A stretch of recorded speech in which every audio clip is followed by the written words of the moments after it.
Hi guys. So நான் இன்னைக்கு 9EMA setup எப்படி ஒர்க் ஆகுதுன்னு தமிழில் நான் இதை வீடியோ போட போகிறேன். ஆல்ரெடி நான் ஹிந்தியில் என் சேனலில் வீடியோ போட்டிருக்கேன். ஸோ இது ஒன்லி ஃபார் தமிழ் பீப்புள்ஸ். ஏன்னா நிறைய பேர் தமிழில் கமெண்ட் பண்ணீங்க, எங்களுக்கு புரியல, எனக்கு தமிழில் இந்த ஸ்ட்ராட்டஜி எக்ஸ்பிளைன் பண்ணுங்கன்னு.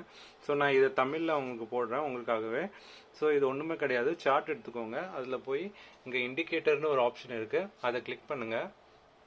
அதை கிளிக் பண்ணோன்னே இங்கே ஓப்பன் ஆகும் இண்டிகேட்டர். அதில் EMAன்னு சர்ச் பண்ணுங்கள். அதில் மூவிங் ஆவரேஜ் எக்ஸ்போன்ஷியல்னு வருதா, அதை கிளிக் பண்ணுங்கள். கிளிக் பண்ணோன்னே உங்களுக்கு சைடில் இங்கே ஓப்பன் ஆயிரும். இங்கே ஓப்பன்.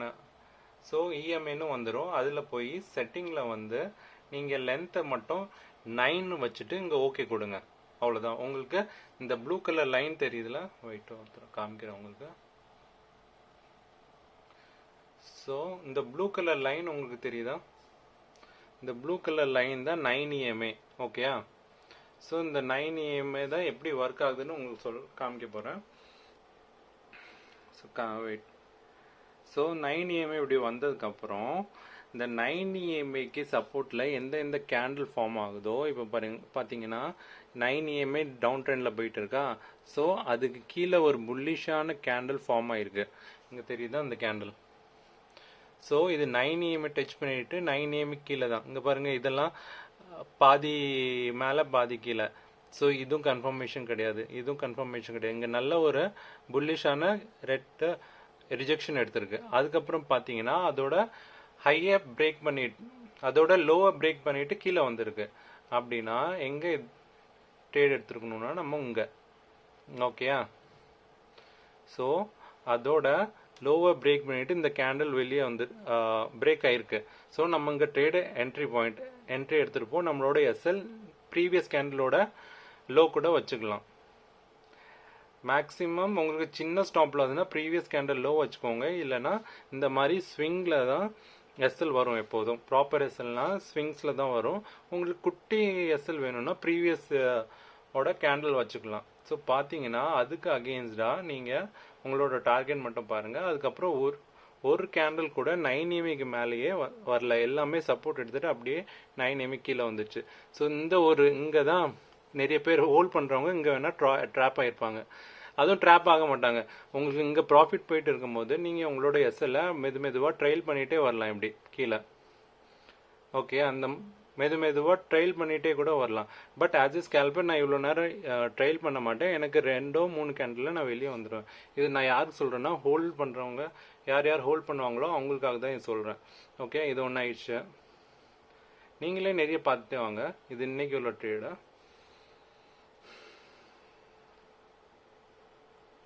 ஸோ இங்கேயும் பாருங்கள். ஸோ இங்கே பார்த்தீங்கன்னா நல்ல 9EMA கீழே ஒரு கேண்டில் க்ளோஸ் ஆகிருக்கு, நல்லாவே க்ளோஸ் ஆகிருக்கு. இங்கே ஒரு ரிஜெக்ஷன் எடுத்திருக்கு. ஸோ இந்த கேண்டில் வேலிட் கிடையாது. இது 9EMA கீழே நல்லாவே க்ளோஸ் ஆகிருக்கு. அதுக்கப்புறம் நல்ல ப்ராப்பர் ரிஜெக்ஷன் கேண்டில், நல்ல புல்லிஷான கேண்டில். ஸோ அதோட லோவை இதை பிரேக் பண்ணிட்டு இருக்கு. பிரேக் பண்ணிட்டு கொஞ்சம் ரிஜெக்ஷன் எடுத்திருக்கு. நம்ம இங்கே என்ட்ரி எடுத்திருப்போம். ஸோ இங்கே என்ட்ரி எடுத்திருக்கணும்.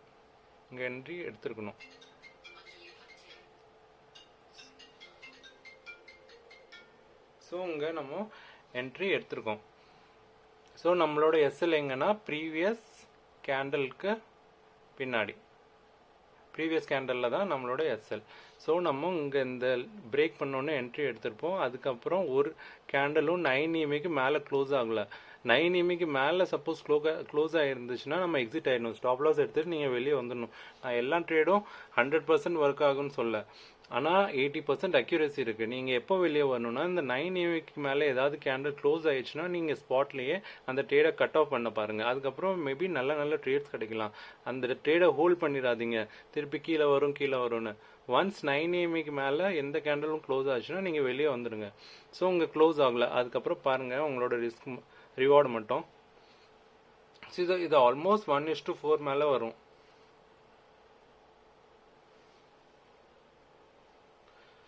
ஸோ இது ஆல்மோஸ்ட் 1:4க்கு மேலே வரும். ஸோ இந்த மாதிரி உங்களோட SL குட்டியாக தான் இருக்கும், ஆனால் ரிவார்டு நல்ல பெரிய ரிவார்டு கிடைக்கும்.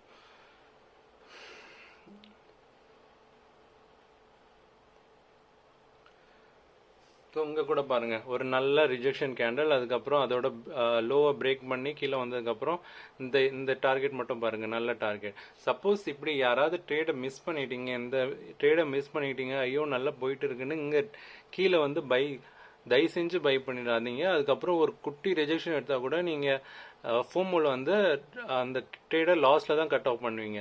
ஸோ எப்போதும் டாப்பில் பை பண்ணாதீங்க. அதே மாதிரி உங்களுக்கு என்ட்ரி பாயிண்ட் வேணும்னா திருப்பி அது எப்படினாலும் 9 EMAல சப்போர்ட் எடுக்கும். ஸோ இங்கே வந்து சப்போர்ட் எடுத்திருக்கு.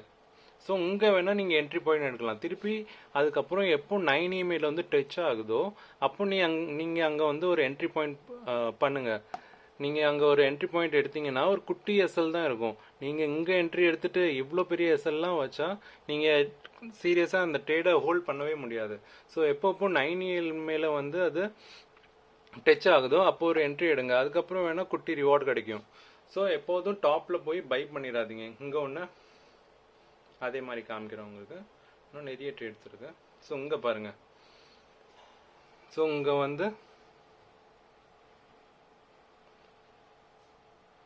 வந்து இந்த கேண்டில் 9 AM கீழே க்ளோஸ் ஆச்சு. அதுக்கப்புறம் நல்ல ரிஜெக்ஷன் கேண்டில், அதோட லோவை பிரேக் பண்ணியிருக்கு. பிரேக் பண்ணதுக்கப்புறம் நம்மளோட என்ட்ரி எங்கே இருக்கும்?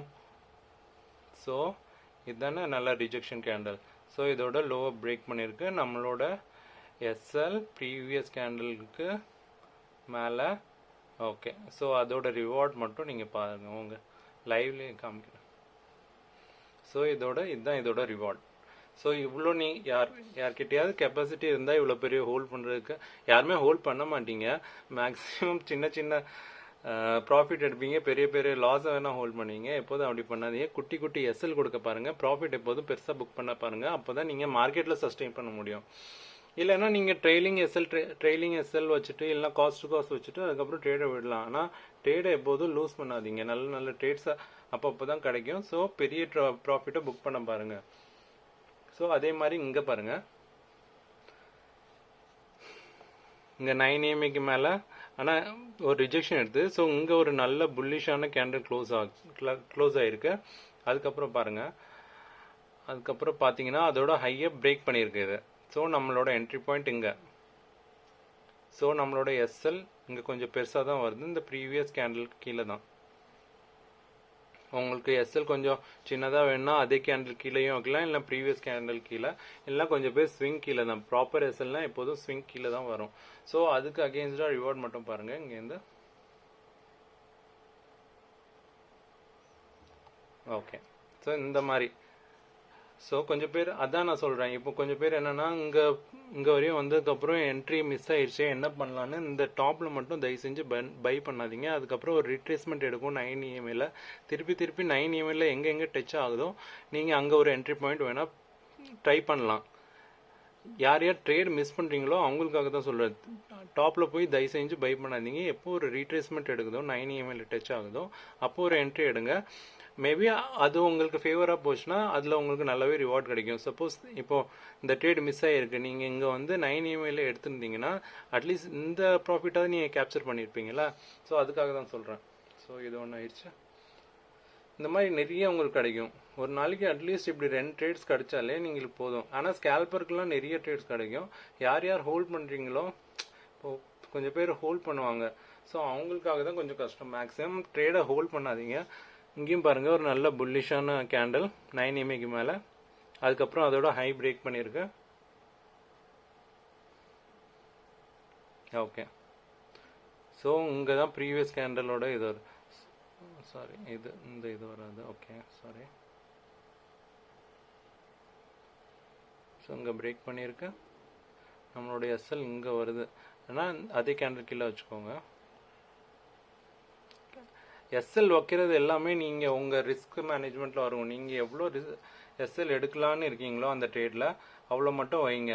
பெரிய எஸ்எல் கொடுக்காதீங்க. ஸோ இங்கே பார்த்தீங்கன்னா இங்கே என்ட்ரி பாயிண்ட், அதுக்கு அகேன்ஸ்டாக ரிவார்ட். ஒரு கேண்டில் கூட 9 EMA கீழே க்ளோஸே ஆகலை. சப்போஸ் திருப்பி என்ட்ரி எடுத்துருக்கணும்னா இங்கே 9 EMAல நீங்கள் எடுத்துருக்கலாம். இங்கே கூட டச் ஆகிருக்கு. டச் ஆனதுக்கப்புறம் கீழே கூட வந்திருக்கு. அதுக்கப்புறம் ரிஜெக்ஷன் எடுத்திருக்கு. அப்படின்னாலும் ஒரு குட்டி எஸ்எல் தான் உங்களுக்கு போயிருக்கும் இல்லையா.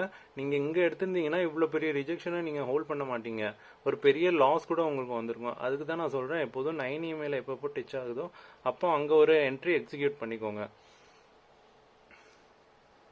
இங்கே ஒன்று, இதே மாதிரி இங்கேயும் பாருங்கள் 9 EMI கிராஸ் பண்ணியிருக்கு. அதுக்கப்புறம் ஒரு நல்ல கேண்டல் க்ளோஸ் ஆகிருக்கு.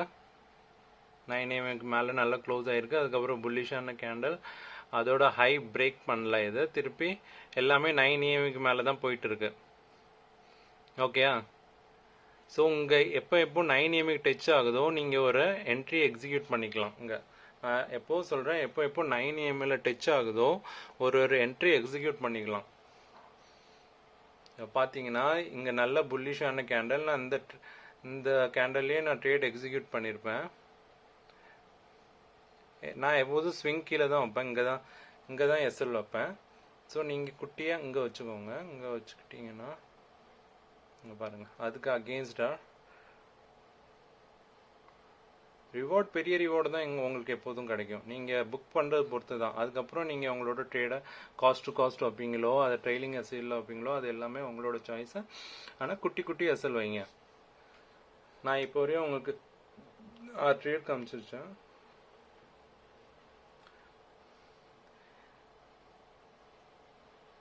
ஸோ இங்கேயும் பாருங்கள், இங்கே 9 EMIக்கு மேலே க்ளோஸ் ஆகிருக்கா.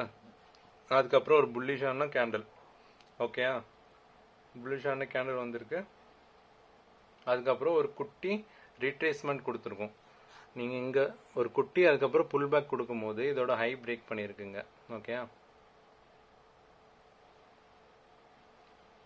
இதுதான் உங்கள் எஸ்எல். அதுக்கு அகெயின்ஸ்டாக நீங்கள் உங்களோட ரிவார்டை மட்டும் கொஞ்சம் பாருங்கள். இதுதான் உங்கள் ரிவார்ட். ஸோ ஒரு குட்டி எஸ்எல். அதுக்கப்புறம் நீங்கள் உங்கள் ப்ராஃபிட் போகும்போது ஸ்டாப் லாஸை ட்ரையல் பண்ணிகிட்டே இருக்கணும். அதுதான் உங்கள் ஸ்ட்ராட்டஜி. ஓகே, ஆனால் அதுக்கப்புறம் ரிஸ்க்கை எப்படி மேனேஜ் பண்ணுறது உங்கள் மேலே தான் இருக்குது. குட்டிஸ் அப்படியே நீங்கள் எஸ்எல்லும் வச்சுருக்கீங்க, ட்ரேடும் விட்டுட்டீங்க, எப்போதும் ப்ராஃபிட்டில் போயிட்டு இருக்கும் போது உங்களை எஸ்எல்லே எடுத்து காஸ்ட் டு காஸ்ட் வச்சிடணும். அதுக்கப்புறம் 1:2 போயிட்டு இருக்குன்னா 1:1 போய் உங்கள் எஸ்எல்லை வச்சிடணும். 1:4 போயிட்டு இருக்குன்னா 1:2 போய் உங்களை இப்படி தான் எஸ்எல்லை ட்ரையல் பண்ணிகிட்டே போகணும். ஸோ இந்த மாதிரி தான் இந்த செட்டப் ஒர்க் ஆகும் 9 EMI. இதே மாதிரி நீங்கள் ப்ரீமியம் சார்ட்லேயும் ஒர்க் ஆகும். ப்ரீமியம் சார்ட்லேயும் நான் உங்களுக்கு வேணால் காமிக்கிறேன். நீங்கள் நினைப்பீங்க ஸ்பாட்டில் காமிக்கிறேன், ஆனால் ப்ரீமியமில் ஒர்க் ஆகுதானே. ஸோ ப்ரீமியம்லேயும் உங்களுக்கு ஒன்று காமிச்சிடுறேன்.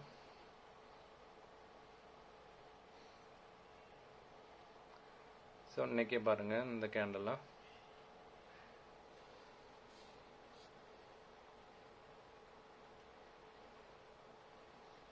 ஸோ இந்த கேண்டில் பாருங்கள், 9 EMIக்கு மேலே நல்ல புல்லிஷாக க்ளோஸ் ஆகிருக்கு. அதுக்கப்புறம் அதோட ஹை பிரேக் பண்ணியிருக்கு. இது ப்ரீமியம் சார்ட்டு 48,000 காலோட ப்ரீமியம் சார்ட்டு. ஸோ இங்கே நல்ல புல்லிஷாக க்ளோஸ் ஆகிருக்கு. அதுக்கப்புறம் நம்மளோட என்ட்ரி எங்கே வரும்னா, அதோட ஹை பிரேக் பண்ணோன்னே என்ட்ரி இங்கே தான் நம்மளோட எஸ்எல். அந்த கேண்டல் கீழே இல்லை ப்ரீவியஸ் கேண்டல் கீழே கூட வச்சுக்கலாம். உங்களுக்கு பெரிய எஸ்எல் மாதிரி தெரியும்னா அதே கேண்டல் கீழே வச்சுக்கோங்க. அதுக்கு அகெயின்ஸ்டாக நீங்கள் ரிவார்ட் மட்டும் கொஞ்சம் பாருங்கள். ஸோ இதான் ரிவார்டு, அதுக்கு அகெயின்ஸ்டாக. ஸோ உங்கள் ட்ரேடு யாருக்காவது மிஸ் ஆயிடுச்சுன்னா யாராவது டிப்பில் எடுக்கலாம். திருப்பி 9 EMI சப்போர்ட்டில் எடுத்திருந்தீங்க கூட இவ்வளோ பெரிய டார்கெட்டை நீங்கள் பிடிச்சிருக்கலாம். ஸோ நீங்கள் எப்படி மேனேஜ் பண்ணுறீங்களோ, மேனேஜ் பண்ணுறது உங்கள் கையில் தான் இருக்குது. எஸ்எல் எப்படி மேனேஜ் பண்ணணும், ப்ராஃபிட்டை எப்படி நீங்கள் மேனேஜ் பண்ணணுன்னு நாங்கள் ஸ்ட்ராட்டஜி மட்டும் தான் சொல்லித்தர முடியும், எப்படி ஒர்க் ஆகுதுன்னு. ஸோ இந்த மாதிரி நீங்கள் ப்ரீமியம் சார்ட்லேயும் அனலைஸ் பண்ணுங்கள். மெயினாக என்னென்னா, நான் சொல்கிற செட்டப்பை அட்லீஸ்ட் ஒரு 2 weeks or 3 weeks back test பண்ணுங்கள். பேக் டெஸ்ட் பண்ணால் தான் உங்களுக்கு தெரியும் எப்படி இது ஒர்க் ஆகுதுன்னு. டேரெக்டாக நான் சொல்லி தந்ததுக்கப்புறம் காசு எடுத்து டேரெக்டாக லைவ் மார்க்கெட்டில் போடாதீங்க, தயவு செஞ்சு அது பண்ணாதீங்க. ஃபஸ்ட்டு 1 week பேக் டெஸ்ட் பண்ணுங்கள். 9 EMI எப்படி ஒர்க் ஆகுதுன்னு பேக் டெஸ்ட் பண்ணுங்கள். ஒரு எக்ஸல் ஷீட் போட்டுட்டு டெய்லி ஓகே இங்கே ஒரு எனக்கு என்ட்ரி பாயிண்ட் இவ்வளோ ப்ராஃபிட் கிடச்சிருக்கு, இவ்வளோ எஸ்எல். ஓகே, லைவ் மார்க்கெட்லேயே உட்காந்து நீங்கள் ஓகே இன்னைக்கு இங்கே ஒரு என்ட்ரி கிடச்சிருக்கு, ஓகே இன்னைக்கு 3 ட்ரேட் கிடச்சிருக்கு. இந்த மாதிரி எக்ஸலில் ஒரு ஷீட் போட்டுட்டு நீங்கள் 2 வீக்ஸோட ரிப்போர்ட் பாருங்கள் எவ்வளோ ப்ராஃபிட்டான ட்ரேட்ஸ் இருக்குது, எவ்வளோ லாஸான ட்ரேட்ஸ் வந்திருக்குன்னு. அதுக்கப்புறம் உங்களுக்கு அதில் ப்ராஃபிட் வருதுன்னு வச்சுக்கோங்க. ஸோ அந்த செட்டப்பை நீங்கள் எக்ஸிக்யூட் பண்ணணுன்னா ஃபஸ்ட்டு ஒரு குட்டி கேபிட்டல் அமௌண்ட் போடுங்க. அது உங்களுக்கு பாதர் ஆகக்கூடாது. அது போனால் கூட உங்களுக்கு பரவாயில்லன்னா அந்த கேபிட்டல் போட்டுட்டு ஃபர்ஸ்ட் லைவ் மார்க்கெட்டில் சின்ன சின்ன ப்ராஃபிட் புக் பண்ண பாருங்கள். டைரெக்டாக ஒரு 1 lakh 2 lakh போட்டுலாம் தயவு செஞ்சு பண்ணாதீங்க. ஃபர்ஸ்ட் ஸ்டார்டிங் 15,000 20,000 வச்சு ட்ரேட் ஸ்டார்ட் பண்ணுங்கள். குட்டி குட்டி லாஸ் சொன்ன மாதிரி பெரிய பெரிய ப்ராஃபிட் புக் பண்ண பாருங்கள். எப்போதும் சின்ன லாஸ் தான், எப்போதும் பெரிய ப்ராஃபிட் எடுத்தால் தான் இந்த ட்ரேடிங்கில் நீங்கள் சஸ்டெயின் பண்ண முடியும், இந்த மார்க்கெட்லேயே சஸ்டெயின் பண்ண முடியும். நீங்கள் லாஸ் பெருசு சின்ன சின்ன ப்ராஃபிட் எடுத்தீங்கன்னா இந்த மார்க்கெட்டில் சஸ்டெயின் பண்ண முடியாது. இது என்னோட பர்சனல் ஒப்பீனியனாக சொல்கிறேன். ஸோ இந்த மாதிரி செட்டப்பில் ஏதாவது உங்களுக்கு டவுட் வந்தால் நீங்கள் டைரெக்டாக என்னோட இன்ஸ்டாகிராமில் நீங்கள் எனக்கு டிஎம் பண்ணலாம். எதுனாலும் நான் அப்போவே கிளாரிஃபை பண்ணிடுறேன். அதே மாதிரி உங்களுக்கு டவுட்னா நான் யூடியூப்பில் எல்லா வீடியோஸும் போட்டுட்டு இருக்கேன். நீங்கள் அதில் கூட எனக்கு கமெண்ட்டில் ஏதாவது டவுட்ஸ்னால் நீங்கள் கேட்கலாம். ஓகேயா? தேங்க்யூ.